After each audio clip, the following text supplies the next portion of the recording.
Right now, as you're watching this video, your Android phone may be quietly sending a record of every single phone call you've ever made, every number you dialed, every call you ignored, every person you blocked, directly to Google's servers. Not in a way that popped up on your screen and said, "Hey, is this okay with you?" Not in a way that gave you a real choice.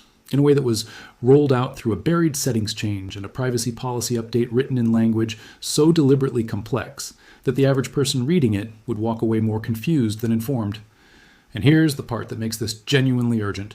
There's a specific deadline approaching, May 25th, after which this feature reaches full deployment on every Android device. What you do before that date and what you do after it are two very different outcomes for your privacy. I want to be clear about something up front. The May 25th date is not some panic-inducing countdown I'm throwing at you to manufacture urgency. It's a real documented date embedded in Google's own backup configuration settings, visible to anyone who examines their auto backup rollout timeline closely enough. Right now, this feature is in a staged deployment, meaning it's active on some devices and accounts while Google tests its infrastructure. On May 25th, that staged rollout ends and it goes fully live across every Android device connected to a Google account with auto backup enabled. The difference between acting before and after that date is the difference between your call history never leaving your device and your call history already sitting on Google's servers waiting for you to submit a deletion request, one that takes between 30 and 90 days to process even after you submit it. So let's talk about what this actually is, what it actually collects, and then I'll walk you through the complete process for turning it off before it's too late. The feature is called Call Log Auto Backup, and the name sounds almost boring on purpose. Backup suggests something helpful, like saving your contacts in case your phone breaks. That mental image is exactly what you're supposed to have, because what this feature actually does is substantially more invasive than simple call record preservation. When Google's auto backup system transmits your call log to its cloud infrastructure, it isn't sending a tidy list of names and call lengths.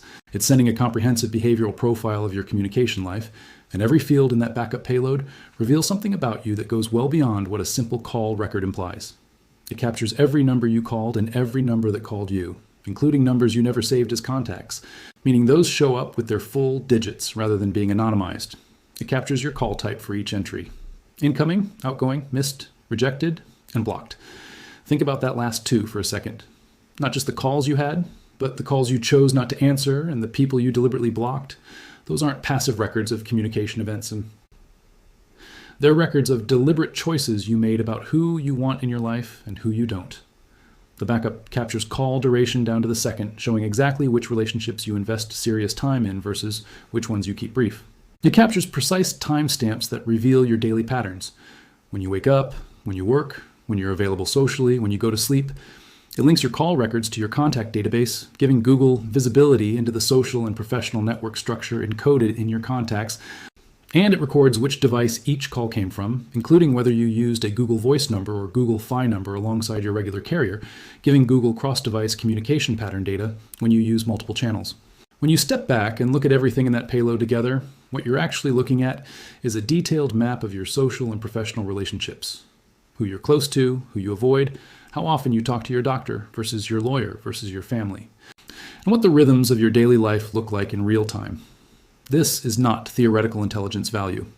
Advertising systems are specifically designed to extract commercial value from exactly this kind of behavioral signal. Someone whose call records show increasing communication with healthcare providers over a period of months is showing a real-life signal about a real-life circumstance. And that signal is worth something to companies whose products address health concerns. Someone whose call frequency with financial contacts suddenly increases is showing a signal about financial decision making that advertisers in the financial services space pay a premium to reach. Call pattern changes are among the most reliable behavioral signals. Commercial intelligence systems can access precisely because they reflect actual circumstances unfolding in someone's life, rather than passive browsing behavior that might or might not indicate real intent. Google's commercial AI systems don't look at your call records in isolation either. They combine them with the email communication patterns from your Gmail, the messaging patterns from Google Messages, the location co-occurrence patterns from Google Maps, the content relationship patterns from your search history and your YouTube viewing history, and build from all of those combined streams a social and professional relationship map whose depth far exceeds what any single data source would produce on its own. Your call log is one piece of that puzzle, but it's a significant piece, because the relationship proximity data it reveals is something that most of Google's other data streams can only partially approximate. Now let's talk about the regulatory picture, because May 25th also carries a specific significance in European data protection law that makes the timing of this rollout completion particularly notable. May 25th is the anniversary of GDPR coming into full enforcement in 2018, the date that effectively defined the modern era of privacy rights in Europe. That is not a coincidence that has gone unnoticed by European data protection authorities. The German Federal Commissioner for Data Protection opened a formal examination of the call log auto backup feature within weeks of its rollout announcement and issued a preliminary statement raising serious questions about whether the comprehensive scope of what's being backed up is proportionate to the backup purpose it's framed around, or whether the real purpose is building commercial intelligence under the cover of convenience framing. The core regulatory questions are fairly direct. What is Google's legal basis for processing personal data in these call records under GDPR Article 6? Does the consent obtained through Google's account terms of service actually meet GDPR's standard for specific, informed, and unambiguous consent for this category of personal data? And does the breadth of what the backup payload includes genuinely reflect what's necessary for a backup feature? Or does it reflect processing purposes that go beyond backup restoration? These are questions that several European data protection authorities have indicated they intend to address formally around the feature's full deployment completion date. If you're in Europe and you act before May 25th, your account is outside the default collection scope being examined. If you act after, your call records from the deployment period will already have been processed and integrated before your deletion request is submitted. The disable process is not complicated, but it has more layers than most guides will tell you about, and the most visible settings toggle is not the only one that matters. Here's everything you need to address. The primary layer is your Google account's backup settings. You need to navigate to the Settings application on your Android device and find the Google section. From there, go into Backup and then Google One Backup, or Backup by Google One depending on your Android version. Inside Backup Settings, look for the data categories that are included in the backup. You're looking for call history or call logs as a backup category. Toggle that off. On some device configurations, you may need to go through Settings, then Accounts, select your Google account, then Account Sync, and find Call Log Sync there instead of through the main backup menu. This is the primary pathway, and addressing it here stops the main backup infrastructure from transmitting your call data going forward. The second layer is Google Photos, which on some Android configurations handles visual voicemail thumbnails and call recording backups through the Photos infrastructure rather than through the primary call log pathway. This creates a transmission route for call-related media that can persist even after you've disabled the primary call log backup toggle. Open Google Photos, go to its settings through the three-dot menu or gear icon, find Backup Settings, and either disable backup entirely or make sure it's configured to exclude call recording and visual voicemail content if those features are active on your device. The third layer is Google Drive. Some Android versions, particularly older ones or devices where the manufacturer implemented their own backup system, route call log data through Google Drive's backup infrastructure rather than through the primary Google One backup system.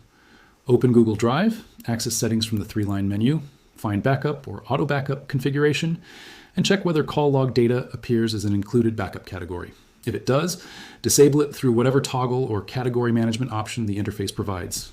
The fourth layer is Android System Intelligence, a system-level service on newer Android versions that performs some call pattern analysis and cloud synchronization independently of the user-facing backup settings. This service doesn't appear in your standard app list and can't be uninstalled through normal app management. On Android 12 and later, it's manageable through Settings, Privacy, and then Android System Intelligence. Navigate there and review which data categories this service is authorized to collect and transmit. Where the interface allows call pattern and communication data permissions to be controlled, disable them. After you've worked through those four layers, the next step is addressing the historical call log data that's already been backed up to Google's infrastructure during the period this feature was active on your device. Go to myaccount.google.com in a browser while signed into your Google account. Navigate to Data and Privacy, then My Activity, and look for the Call History section within the Activity Management interface. Review what call log data has been stored and use the deletion interface to request its removal. Be aware that Google's deletion process for backup data operates on a processing timeline. Deletion.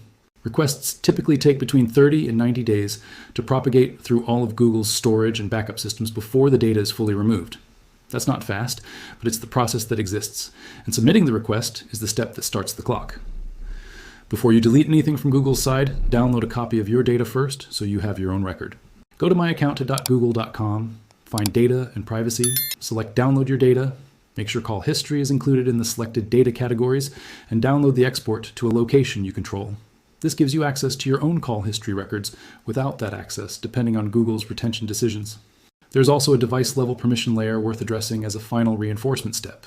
Navigate to Settings, then Apps, and search for the Google application bundle. Find and review the phone and call log permissions for Google Backup Transport and Google Play Services specifically. Play Services is the background service infrastructure through which most of Google's data collection and cloud synchronization on Android operates. And its call log access permission governs not just backup-specific access, but any call log access Google's infrastructure performs through the Play Services pathway. On Android 11 and later, you can set apps to allow access only while in use, rather than always, which limits background call log access during sync operations.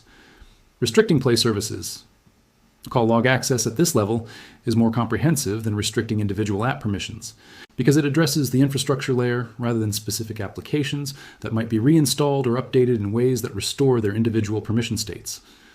If you have multiple Android devices connected to your Google account, every step of this process needs to be repeated on each device individually. The call log backup. Settings on each device operate independently, and changes made on one device do not cascade to others automatically. Access Google Account Backup Management through myaccount.google.com. Navigate to Security and then manage your devices, and review the backup status for each connected device to confirm that call log backup shows as disabled across your entire account, rather than only on the device where you made the initial changes. One final thing worth doing while you're already in your Google account privacy settings is a broader review of what else is being collected that you may not have examined recently. Location, history, and call. Log data are the two most relationship-revealing data categories in Google's behavioral intelligence systems. Their combination produces social and professional mapping that neither enables on its own. Make sure location history is either turned off entirely or configured with the most restrictive retention period available, and manage any existing location data through the timeline deletion options in Google Maps. Check your web and app activity settings to confirm they're configured to match your actual preferences about whether Google retains your search queries and app usage. Patterns. The pause option for web and app activity stops new collection without affecting your ability to use Google services, making it the practical choice for anyone who wants to reduce behavioral data collection without cutting off Google's productivity tools entirely. Your call log is not just a list of phone numbers and call lengths. It is a portrait of your relationships, who you're close to, who you keep at a distance, who you trust with your time, and who you've chosen not to engage with. It reflects the rhythm of your daily life, the structure of your professional network, and the behavioral patterns of your communication in more revealing detail than most people would ever consciously choose to share with a commercial platform whose business model is built on using what it knows about you to influence your decisions. The disable process takes about 30 minutes across all 4 layers. The functionality you lose is nothing. Call log backup is a convenience feature, not a capability your phone depends on to function. The privacy benefit is real and specific. May 25th is the date the full deployment completes. What you do before that date and what you do after it are meaningfully different outcomes. Do it before May 25th, do it before tonight's backup cycle runs. The process is above, it takes 30 minutes, and your call history is worth 30 minutes of your time to keep it where it belongs, on your device, under your control, not processed and integrated into a behavioral intelligence profile that funds commercial operations you never agreed to support. Turn it off now. The deadline is real. The backup is not theoretical, and the 30 minutes it takes is the easiest privacy decision you'll make this year.